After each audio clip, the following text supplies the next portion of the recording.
Yo, this your boy EC22, and this is the Fair Weather Fan Channel, man. Before we go into further, like always, please like, subscribe, share, leave comments, join the conversation. Let's dive right on in. So the finals are set. The NCAA championships has been set, men's and women. You already know. Let's go ahead and talk about it real quick. I mean, you talking about we have South Carolina, the defending champs, going against UConn. Woo, that's gonna be a good game. Then on the men's side, you have Houston Cougars going against Florida Gators. Let's start with the women's. Let's start with the women's review of the Final Four thus far. Talking about Texas versus South Carolina. Uh, you know, there's this thing that you hear analysts say on TV, and they talk to a player and they say, "Hey, you picked the worst time to have a bad game." And I always sit back and say, nobody picks a time to have a bad game. Nobody wakes up and say, you know what? I'm going to choose this day, the most important game I ever played, to have a bad game. Nobody chooses that. It just happened. Consistency is hard. But unfortunately for Texas, between Madison Book and Rory Harmon, both of you guys having a bad game just didn't do your team any justice right now. That was just unfortunate. You know, I know you didn't plan for this to happen. It just happened. But it is what it is, you know. And you gave South Carolina their ticket to the women's national championship game. It is what it is. But first of all, congratulations, Texas, for making this far. I appreciate you guys. You know, so just keep pushing, keep thriving. But man, Coach Don, welcome back to familiar territory. National championship. Let's go. Bring this thing on home. Moving on to the UCLA and the UConn game. Listen, this game completely surprised me because I thought it would be better. All of us thought it would be better. If you didn't, you have been watching women's basketball.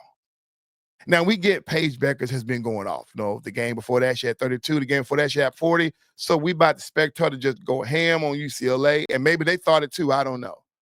But the first half was completely sold up by Azzi Fudd. Because just when you think it's all about Paige Beckers, then you have an Azzi Fudd.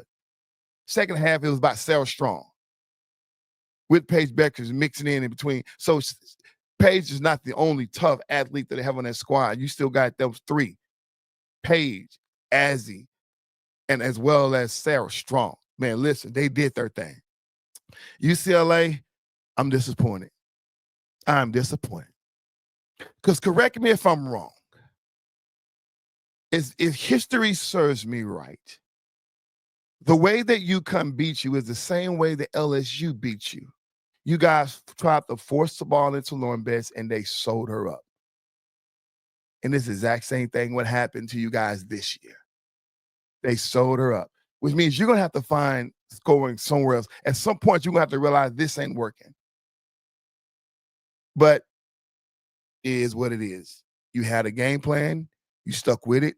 You lost with it at the end of the day. It was a disappointing outing in my. This game should have been tighter, should have been closer, but it wasn't. But anyway, UConn back once again in familiar territory to the national championship. Gina Carama, wow, so much history there. So this is his home. You know, I'm pretty sure he picked the furniture. So it is what it is. Come tomorrow night. Listen, we have South Carolina going against UConn, and let me tell you,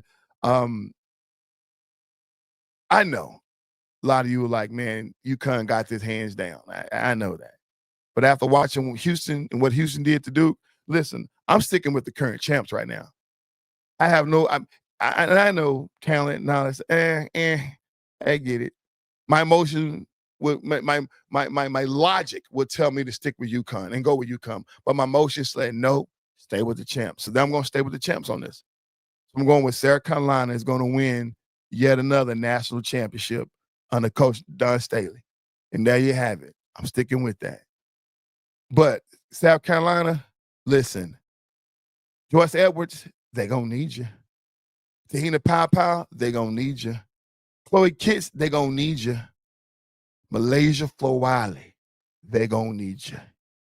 Coach Don Staley, every trick in the book y'all going to need against this UConn squad.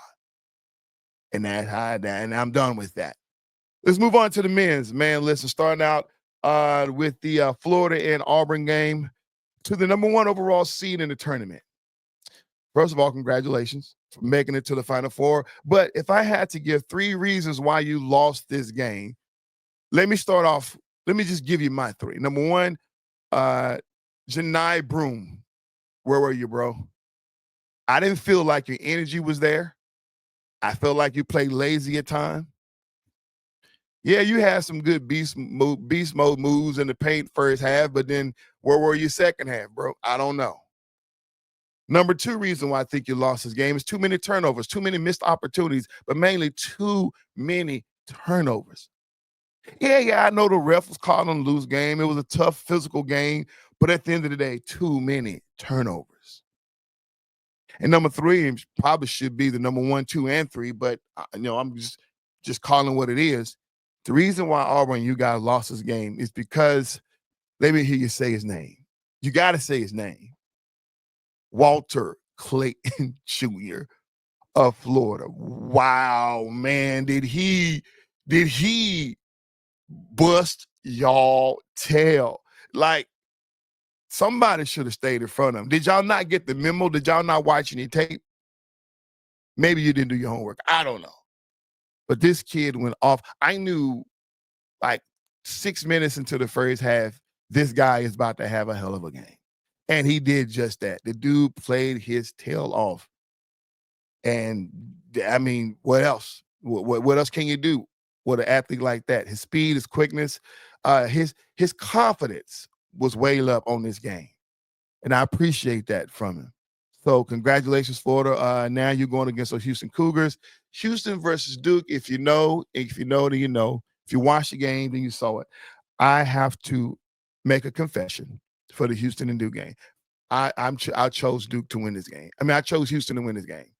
A Big 12 fan with my heart versus my mind, and it turned out to hold true for me. It turned out to be right for me. But 2 minutes into the second half, y'all, I went to sleep. I went to sleep. I was out cold and woke up at the right time to watch the run. And it got me excited. And I apologize, Houston. And I feel like Kevin Sampson was talking to me at the end of the game. He said, "Don't ever count Houston out." So, and I just, yes, I'm sorry, coach, that I counted you out and I went to sleep. But thank God the TV stayed on, because I don't know what I would have done if I would have woke up yesterday to tomorrow morning and found out that Houston won this game, but I didn't get to see it. At least be watching into those last minutes. And I watched the last several minutes of the game. But man, ooh, you talking about, Charles Barkley said it best. He said, this game was about skill and will. Skill being on Duke, will being on Houston, and will won out.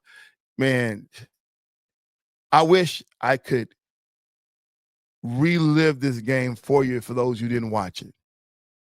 You know, it's late right now, and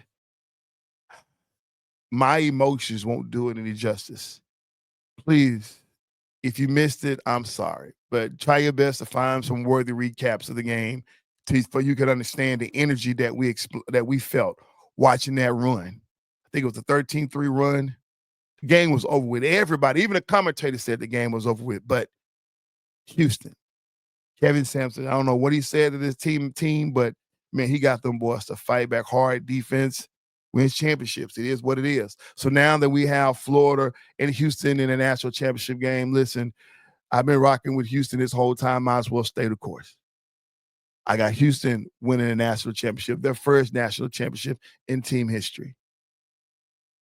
Yeah, this may not be the fly slammer jammer squad that we saw back in the 80s, but this squad can get it done. I'm rocking with Houston. Good job, fellas. Before I end, I want to say this. Cooper Flagg is a heck of a player. He's a lottery pick this year, even as a freshman. He's going into the draft more than likely. Will be picked best player coming out of college right now. But I would love, and it's not going to happen. It's not going to happen. But I would love to see him wait another year. And the reason is this. I mean, as great of a player he is, there's still some things he can learn in college before we get to the big boy league. Case in point, the game we saw, 12.7 seconds left in the game. As Duke come out of a timeout, the camera gets a shot of Cooper Flag. The whole world knows the ball is coming to him, but his face was red. Now, I don't know what that meant, but to my understanding, I felt like there was emotions. I felt like there was a little bit of too much emotion when you know that you're about to get the ball with 12.7 seconds left in the game, which is a lot of time. And I told myself before they even threw the ball, and I said, he's going to lose this game for him. And he's too emotional. It's like the time you got to be, you can't be riding your emotion like that. That's what I'm trying to say. And as soon as the ref blew the whistle for them to play ball to get the ball out of inbounds, I watched this young man, as the ball got through it, I watched him high post, waiting for the ball to come to him versus going to go get the ball. I don't know if that was a plan they had, but that was the wrong plan if it was. Go get the ball. Give yourself the court to work with. And he got the ball, and then, couple of moves, good defense put on him, and he threw up a short shot. That's emotions. That's not the Cooper Flag we've been watching all season long. That's not the heart and the grit and the confidence that we see in our Cooper Flag. I think he was defeated at that moment. Once Houston went up, he was defeated. And those type of things that I think need to be buttoned up before you go and play to the big boy league. Otherwise, you're going to be riding the long end of the pine, my brother. You're going to be putting you in G League if you can't get those emotions in check, especially when the game was on the line. Because the team that's going to pick you is a team that's going to need you to play right away. In those type of situations, young man, you need to solve that quick. You got to know how to control those emotions and don't let those emotions affect that outcome. But right now, in my opinion, for what I saw, your emotions clearly affected the outcome of this game. You can't control the little run that Houston went on, but you can control this moment. This is your moment. 12.2 seconds left on the clock. This is March Madness. And Cooper Flag, you've been talked about all season long, and you did not show up in this moment. This was your moment to win or lose the game for your team, and your emotions got the best of you, and you lost it. Let's call it what it is. But there you have it, folks. This is your boy EC22, the Fair Weather Fan Channel. Join us on Tuesday, 6 p.m. Central Time, and we are out.